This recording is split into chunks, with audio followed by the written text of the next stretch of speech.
नमस्कार, मैं हूं आपके साथ मोनिका गुप्ता और आप देख रहे हैं खास खबर। आदमपुर उपचुनाव के प्रचार का आज अंतिम दिन है। शाम 5 बजे के बाद विधानसभा क्षेत्र में चुनाव प्रचार थम जाएगा। उपचुनाव के लिए 3 नवंबर को वोटिंग होगी और 6 नवंबर को नतीजे आएंगे।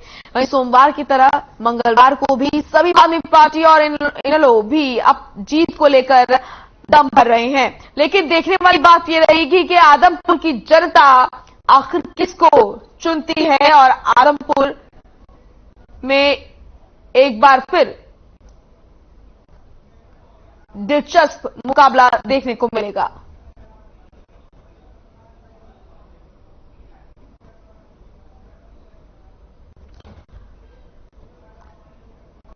हमारे साथ भूपेंद्र गहलावत जुड़ चुके हैं, जो कि बीजेपी प्रवक्ता हैं, और वेद प्रकाश विद्रोही जुड़े हैं, कांग्रेस प्रवक्ता हैं। इसी पर आज हम करेंगे मंथन। आप दोनों का स्वागत है। सबसे पहले भूपेंद्र गहलोत जी, आपके पास आऊंगी। आज सीएम मनोहर लाल पहुंचेंगे आदमपुर। तमाम धुरंधर जो है राजनीति के, वो आदमपुर पहुंच रहे हैं, वोटों की अपील कर रहे हैं। भूपेंद्र सिंह हुड्डा से बोलिए सर।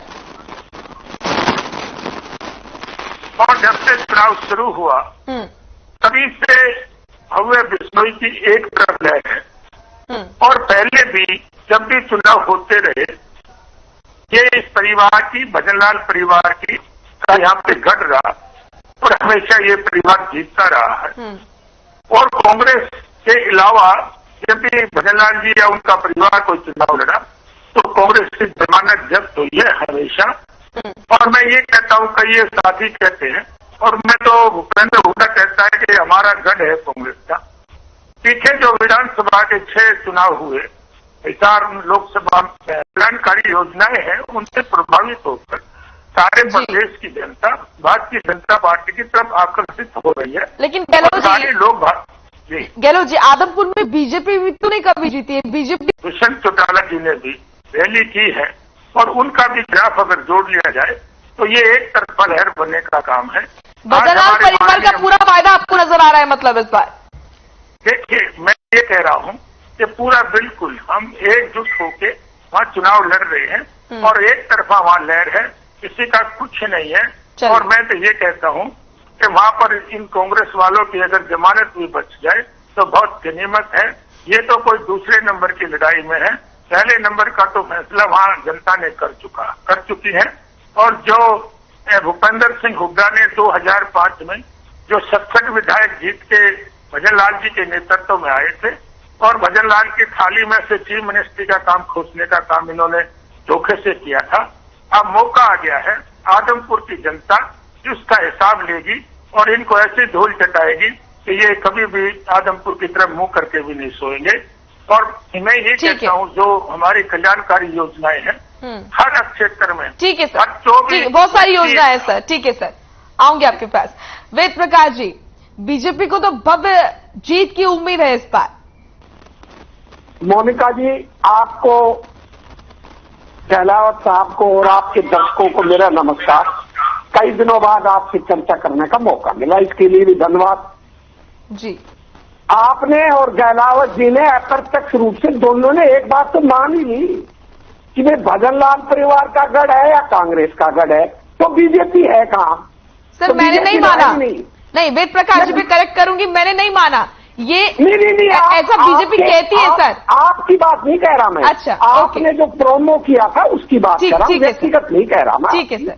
जो आपने प्रोमो जो सुनाया था, खुद आपने आपके चैनल ने सुनाया, मैं तो कह नहीं रहा। ठीक है सर, वो प्रोमो की बात कह रहा हूं। ठीक है सर।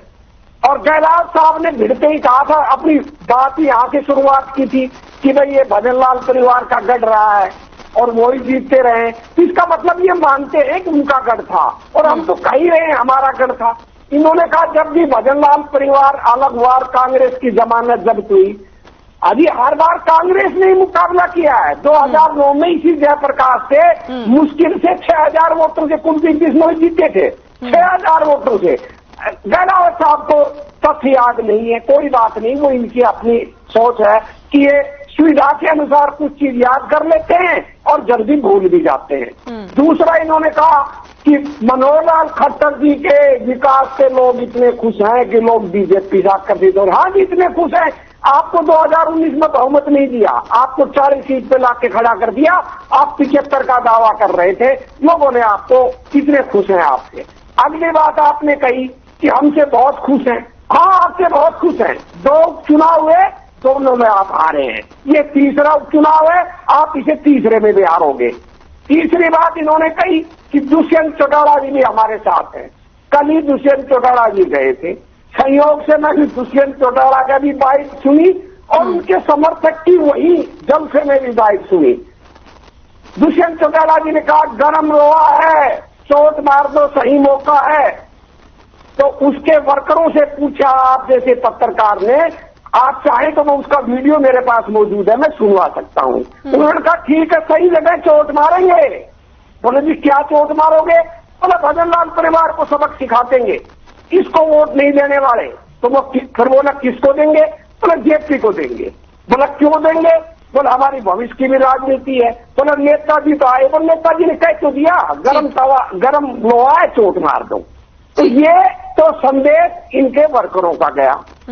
और दूसरी बात, जितने भी इनके वर्कर हैं, बीजेपी के वर्कर हैं, इनेलो के वर्कर हैं, जेजेपी के वर्कर हैं, आप ग्राउंड पर जाइए ना, वो खुलेआम कह रहे हैं कि हमने तो भजन लाल परिवार को सबक सिखाना है। वहाँ 2 ही तरह की वोट है, एक भजन लाल परिवार को जिताना चाहते हैं और एक भजन लाल परिवार को हराकर कांग्रेस के पक्ष में वोट दे रहे हैं। तीसरी कोई वोट नहीं है। थोड़ा बहुत हरेक दल की वोट होती है, मैं मानता हूँ बीजेपी की भी कुछ थोड़ी बहुत वोट है, कोर वोट आरएसएस की, एक आध इनेलो की भी होगी, कुछ आपके भी होंगे, परंतु मुख्य मुकाबला कांग्रेस का है और कांग्रेस चुनाव जीत चुकी है। हमें बड़ी रैलियां करने की जरूरत नहीं। हम तो सुनिश्चित ढंग से पिछले 2 महीने से लगे हुए। सर जी कदम सभी बढ़ रहे हैं। हमारे सहयोगी हिसार से पड़े हुए अनूप कुंडू, उनके पास भी जाएंगे। अनूप, किस तरीके से क्या कुछ माहौल आप देख रहे हैं? आज चुनाव प्रचार का आखिरी दिन है, शाम तक चुनाव प्रचार थम जाएगा। आज सीएम मनोहर लाल भी यहाँ पर रैली करेंगे, क्या कुछ महत्वपूर्ण जानकारी वहां से मिल रही है? देखिए मोनिका, जिस प्रकार से आज 5 बजे चुनाव प्रचार थम जाएगा, उससे पहले प्रदेश के मुख्यमंत्री मनोहर लाल रैली करेंगे। कल दुष्यंत चौटाला ने रैली की है। तो आदमपुर का जो उपचुनाव है ये कई मोड़ से होकर के गुजरा है और आज के दिन बीजेपी और कांग्रेस में इतना कड़ा मुकाबला है कि कोई भी, चाहे वो राजनीतिक विश्लेषक हो या फिर कोई अपने आप को ज्ञाता बताता हो, ये क्लियर रूप से नहीं कह सकता कि यहाँ से बीजेपी जीतेगी या कांग्रेस जीतेगी। क्योंकि आम आदमी पार्टी का एकदम से चुनाव प्रचार से वॉकआउट कर जाना भी एक बहुत बड़ी बात है, क्योंकि केजरीवाल यहाँ पर नहीं पहुंचे, जिससे आम आदमी पार्टी के कार्यकर्ताओं में बड़ी हताशा हाथ लगी है। इनेलो का चुनाव प्रचार उस स्तर तक नहीं पहुंच पाया जहां तक उसे पहुंचना चाहिए था। सीधा सीधा 2 पार्टियों में चुनाव प्रचार सिमट करके रह गया, कांग्रेस और बीजेपी में। यहाँ पर लगातार दुष्यंत चौटाला की उपस्थिति ना होना भी अपने आप में एक बहुत बड़ा सवाल रहा। कल दुष्यंत चौटाला पहुंचे, लेकिन उनकी जनसभा और उनके बयानों के अलग अलग मायने निकाले जा रहे हैं। आज मुख्यमंत्री यहाँ पर हैं, देखना ये है कि मुख्यमंत्री की इस जनसभा के बाद बीजेपी को कितना बल मिलता है और कांग्रेस पार्टी यहाँ पर जो चुनाव मैदान में शुरू से भूपेंद्र सिंह हुड्डा और दीपेंद्र सिंह हुड्डा यहाँ पर डटे हुए हैं, ठीक है, वो कितना अपनी पार्टी को यहाँ जीत की ओर अग्रसर कर सकते हैं। क्योंकि कड़ा मुकाबला दोनों पार्टियों में नजर आ रहा है और कोई भी ऐसा, चाहे वो मतदाता हो या कोई राजनीतिक विशेषज्ञ को, ये नहीं कह सकता कि इतने मतों से फलां पार्टी जीत सकती है, क्योंकि कांटे की टक्कर यहाँ पर नजर आ रही है और धरातल से यही रिपोर्ट आ रही है कि हार जीत सिमट करके 5000 के आसपास रह जाएगी, चाहे कोई भी पार्टी हो। चलिए, बहुत महत्वपूर्ण जानकारी आपने दी अनूप। कुल मिलाकर आमने सामने बीजेपी और कांग्रेस नजर आ रहे हैं और दोनों में कांटे की टक्कर जो है वो देखने को मिलेगी। बहुत बहुत शुक्रिया आपका अनूप, महत्वपूर्ण जानकारी के लिए। गहलोत साहब, आपका मैं रुख करूंगी। कलायत, विलायत, बाहरी, इन तमाम चीजों को लेकर आरोप जो है कुलदीप बिश्नोई और उनके बेटे भव्य पर लगाए जा रहे हैं। जैसे कि विद्रोही साहब ने भी कहा कि जिस तरीके से उन्होंने कहा कि इस बार जो जनता है वो ये सोच चुकी है कि कुलदीप बिश्नोई को सबक सिखाना है और कार्यकर्ता भी इस तरह की बातें कर रहे हैं। आपकी प्रतिक्रिया इस पर? मैं तो जो विद्रोही साहब ने कहा कि कांग्रेस हमारे दूसरे नंबर पर रही, एक 2009 की उन्होंने बात की जी। 2009 में कुलदीप बिश्नोई फार्म भरने के बाद 1 घंटे के लिए भी अपने क्षेत्र में नहीं आए थे। उनकी जनहित कांग्रेस थी और उन्होंने सारे हरियाणा में चुनाव लड़ा था और 6 उनके एमएलए चुनाव जीत करके आए। बिल्कुल खाली मैदान था।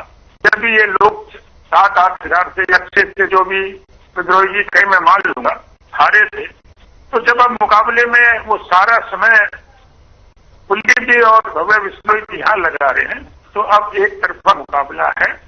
और दूसरी मैं ये बात कहूँ, ये जो मुकाबला दिख रहा है आप, ये 2 तारीख तक की मुकाबला है। जब प्रचार आज बंद हो जाएगा तो इलेक्शन कमीशन की हिदायत के अनुसार जो बाहर के लोग हैं वो वापस चले जाएंगे और ये 2-3 हजार लोग जो बाहर से लाके दीपेंद्र हुड्डा और भूपेंद्र हुड्डा जो यहाँ प्रचार कर रहे थे, ये वापस चले जाएंगे। तो वहां कोई इनका मुकाबला नहीं रहेगा और वहां की जनता, वहां का कोई वर्कर इनके साथ नहीं है और एक ये प्रचार फैला रहे हैं। और देखिए, मैं ये कहता हूँ, अब की बात आप कह रहे हैं पैसों से खरीदी हुई भीड़ है ये? जी आप कह रहे हैं पैसों से खरीदी हुई भीड़ है, जन समर्थन नहीं, जिसका दावा कांग्रेस कर रही है? नहीं, बिल्कुल बिल्कुल, ये सारे हरियाणा से, मैं नहीं कह रहा, ये तो हमारी जो किरण चौधरी हैं उन्होंने भी कहा था कि सारे हरियाणा में इनके पास 2-3 हजार आदमी हैं, कहीं विपक्ष द्वार करता है उन्हीं को वहां ले जाता है नू में और उन्हीं को यमुनानगर में ले जाता है, बाकी इनका कुछ नहीं है। शैलजा जी का बयान सबने सुना कि भाई जब 2005 में 37 सीटें आई थी और 10 साल राज, लेकिन गेलावत साहब, कांग्रेस लगातार ये कह रही है सिर्फ भजनलाल परिवार के भरोसे ही है क्या बीजेपी का कोई औचित्य नहीं है क्या? क्योंकि बाई इलेक्शन पर अगर हम नजर डालते हैं, 2 बाई इलेक्शन और उपचुनाव, आदमपुर उपचुनाव में भी जनता ने कुछ खास सपोर्ट बीजेपी को नहीं किया, तो इस बार ये जो कॉन्फिडेंट है ये ज्यादा इसलिए माने क्योंकि सिर्फ भजनलाल परिवार आपके साथ है? आप देखिए, हिसार की जितनी भी विधानसभा सीटें थी, कुलदीप को छोड़कर मोस्टली पे भारतीय जनता पार्टी ने विजय प्राप्त की और जिस चुनाव की ये बात करते हैं लोकसभा की, वो भी भारतीय जनता पार्टी ने चुनाव जीता। ये नहीं कहा जा सकता कि हम खाली उनके भरोसे हैं, लेकिन वो जब हमारी पार्टी में आ गए तो वो भी हमारी पार्टी के सदस्य हैं। एक मजबूत कड़ी आप कह रहे हैं भजनलाल परिवार को, एक मजबूत कड़ी आप कह रहे हैं कि आपके लिए एक मजबूत कड़ी है चुनाव को लेकर? हाँ, ठीक है, बिल्कुल बिल्कुल बिल्कुल ठीक है, बिल्कुल। जो उनके वोट आते रहे, जो बीजेपी के आते रहे, जो दुष्यंत चौटाला के आते रहे, वो सब इकट्ठे हो गए और विद्रोही साहब ने कहा कि हमारी कांग्रेस दूसरे नंबर पर रहती, दूसरे नंबर पर कभी नहीं रही। दूसरे नंबर पे वहां लोकदल रहता था और कांग्रेस की तो 2009 को छोड़कर कभी जमानत भी नहीं बची थी। चाहे मैं 70 की बात कर लूं, 70 में भजनलाल जी ने हमारी पार्टी से चुनाव लड़ा था और हमने उनको पहली बार मुख्यमंत्री बनाया था और जब उन्होंने जनहित से इलेक्शन लड़ा तो कभी भी इनकी जमानत नहीं बची। एक 2009 में इनकी जमानत बची थी, वो भी जब कुलदीप बिश्नोई 1 मिनट के लिए भी फार्म भरने के बाद अपने क्षेत्र में नहीं आए थे। आज कुछ भी नहीं है। भूपेंद्र हुड्डा को ये गलतफहमी है और ये कहते हैं कि ये हमारा गढ़ है। ये गढ़ सोच के सोनीपत भी आए थे।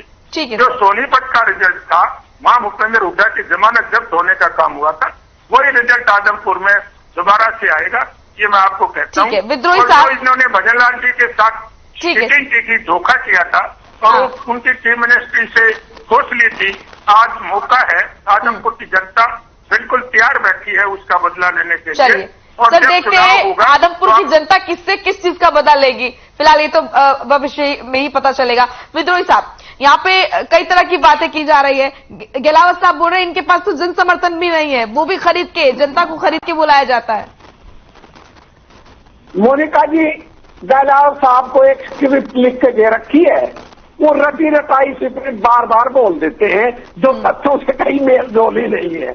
अभी आपने अपने खुद के संवाददाता कुंडू साहब की रिपोर्ट सुनी, वो मेरी बात को सही बता रहे थे। मैंने कहा कि हम दोनों का मुकाबला और हम जीत रहे हैं। वही बात आपका संवाददाता कह रहा था, मैं अपनी जीत का दावा कर रहा हूं और आपके संवाददाता ये कह रहे थे कड़ा मुकाबला है। दूसरी बात, ये हम पर आरोप लगा रहे हैं कि बाहर के लोग हैं। अरे भाई, सारा मंत्रिमंडल वहां बैठा, सारे भाजपा के वर्कर वहां बैठे, क्या हमारे ही वर्कर हैं, आपके वर्कर नहीं है? मैं मोनिका जी आप पर ही छोड़ता हूं, आप अपने ही संवाददाता से पूछ लें कि भाजपा के कितने बाहर के वर्कर वहां हैं या नहीं है। मैं इनकी तरह गपेड़े नहीं मारता, हमारे भी वर्कर हैं बाहर के, इनके भी उतने ही वर्कर हैं। इनको झूठ बोलने की आदत है, मुझे झूठ बोलने की आदत नहीं है, मैं सब स्वीकार कर लेता हूं। दूसरी बात, इन्होंने कहा हम पैसे बांट रहे हैं किराए की भी। अरे पैसे तो आप बांट रहे हैं, शिकायत है आपके पास, आपकी गाड़ियां पकड़ी गई, अब चुनाव आयोग आपके साथ है। भाऊ बिश्नोई के खिलाफ एफिडेविट की जांच की बात कही, चुनाव आयोग ने कहा कि हाँ बिल्कुल सही कह रहे हो, इन्होंने जानकारी तो छुपाई आर्थिक अपराध की, परंतु तकनीकी आधार पर हम इसके खिलाफ वो रद्द नहीं कर सकते। पैसे लेते हुए पकड़े, कहा भाऊ बिश्नोई पैसा लेते पकड़ा गया है, हम जांच कर रहे हैं, 15 दिन होगा जांच ही चल रही है। उनकी गाड़ी पकड़ी गई पैसे ले बांटते हुए, बोला आप पकड़े गए और हम जांच ही कर रहे हैं। पैसे आपके पकड़े जा रहे हैं, खुलेआम आप पकड़े जा रहे हैं, लेकिन विद्रोही साहब के पास शिकायत आपकी और आरोप हम पर लगा रहे हैं। ये तो वही बात होगी, उल्टा चोर कोतवाल को लाते। ये ठीक है भाई, चुनाव आयोग आपका अपना चुनाव आयोग है, आपके दास है, इसलिए वो कार्रवाई नहीं कर रहा, परंतु हम तो तथ्यों के साथ सारी बात कह रहे हैं। और जो बात मैं कह रहा था कि इनेलो कार्यकर्ता हैं, आप करता है, भाजपा के कार्यकर्ता हैं, सब कांग्रेस को सपोर्ट कर रहे हैं। अब गहलोत साहब को पता चल जाएगा, मतदाता मन बना चुका है, आज कौन जाता है या कौन नहीं आता। विद्रोही साहब, यहाँ पर बीजेपी का तो यही मानना है ना कि कुलदीप बिश्नोई का वोट खरीदने का प्रयास करेंगे। आप कितना ही कर ले, जनता आपसे बरगलाने वाली नहीं है। जनता वोट की चोट से भाजपा को बड़ौदा और अहमदाबाद की तरह तीसरा चुनाव लगातार हराएगी। ठीक है, लेकिन विद्रोही साहब, यहाँ पर बीजेपी का तो ये मानना है ना कि कुलदीप बिश्नोई का कांग्रेस छोड़ना वो कांग्रेस के लिए बहुत बड़ा झटका है और बीजेपी के लिए ये बहुत अच्छी बात है, जो कि कॉन्फिडेंट जो है बीजेपी में नजर भी आ रहा है। लेकिन आप इसको अपना फायदा बता रहे हैं, आप कह रहे हैं कि ये बीजेपी का लॉस है कि कुलदीप बिश्नोई बीजेपी में ज्वाइन किए हैं।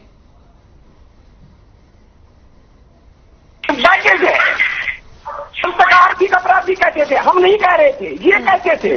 सुप्रीम कोर्ट में 8 जून को एडवोकेट सोलिसिटर जनरल ने कहा कि यह आर्थिक अपराधी है, इसका विदेशों के अंदर धन है, न इसके बेटे भाऊ बिश्नोई के पास सरकार लुकआउट वापिस लेगी और न ही कुलदीप बिश्नोई का पासपोर्ट दिया जाए। ये ऑन रिकॉर्ड सुप्रीम कोर्ट में 8 जून को मोदी सरकार ने कहा है। अब 4 महीने में हमको तो पता नहीं है कि क्या हो गया, उसका लुकआउट नोटिस वापिस भी हो गया, भाऊ बिश्नोई वापिस आ गया और वो नहा धोकर वॉशिंग पाउडर में नहलाकर साफ सुथरा ईमानदार भी हो गया। ये जवाब तो इनको देना है, हमें नहीं देना है। आप उनमें से थे जो कुलदीप बिश्नोई को ट्वीट कर गरिया रहे थे और कुलदीप बिश्नोई ने इसको लेकर ब्लॉक भी कर दिया था आपको। विद्रोही साहब, ब्लॉक दिया, धन्यवाद आपको जानकारी मैंने जिसकी चर्चा की, मुझे ब्लॉक किया। और आप आश्चर्य करेंगी, मैंने कुछ नहीं कहा था, मैंने केवल इतना कहा था कुलदीप जी सही रास्ता अपनाओ। जो कल तक आपको आर्थिक अपराधी कहते थे, भ्रष्ट कहते थे, उनके पास जाकर तो अपना फजीयत करवा रहे हो, तो स्वाब तो कुलदीप जी को दे रहे हैं। खट्टर जी शर्माते हुए इसलिए नहीं गए कि खट्टर जी कुछ दिन पहले आए थे आजमपुर में, कहकर गए कि वो कपूत है और बोला ये विनाशक है, इसमें एरिया का कोई विकास नहीं किया। जो कल तक कुलदीप बिश्नोई विनाशक था, खट्टर जी की नजरों में कपूत था, अब वो किस मुंह से उसके लिए वोट मांगे। आए अपनी औपचारिकता पूरी कर चले जाएंगे। और कुलदीप बिश्नोई के लोग पूछ रहे हैं कि भैया आप बाबू बेटे तुम खट्टर को कह रहे थे सबसे नालायक मुख्यमंत्री है, सबसे बेकार समय का अभाव है विद्रोही।